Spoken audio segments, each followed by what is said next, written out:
টাঙ্গাইলের মধুপুরে জলছত্র হাটে থরে থরে সাজানো বিভিন্ন আকারের রসালো আনারস। ফলটির সুগন্ধ ছড়িয়ে পড়েছে পুরো এলাকায়।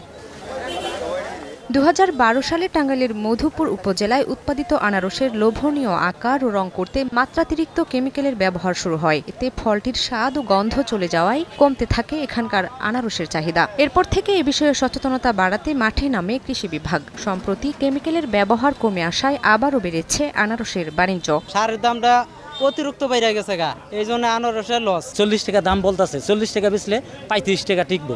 উৎপাদন ও পরিবহন খরচ বেড়ে যাওয়ায় লোকসানের আশঙ্কায় ব্যবসায়ীরা। এখানে থেকে আনারস কিনে ওইখানে নিয়ে যেতে গেলে দেখা যায় প্রত্যেক আনারসে আমাদের 10 টাকা 12 টাকা করে খরচ পড়ে যেতেছে। গাড়ি ভাড়া আগে যাচ্ছিল, আর এখন কিনা বাজারটা কি কিনা বাজার কিন্তু কমে নাই, ভাড়ার টাকা একটু বেশি লাগতেছে। তবে সংকট রয়েছে হাটেও। জেলার সর্ববৃহৎ আনারসের হাট হলেও রয়েছে জায়গার স্বল্পতা।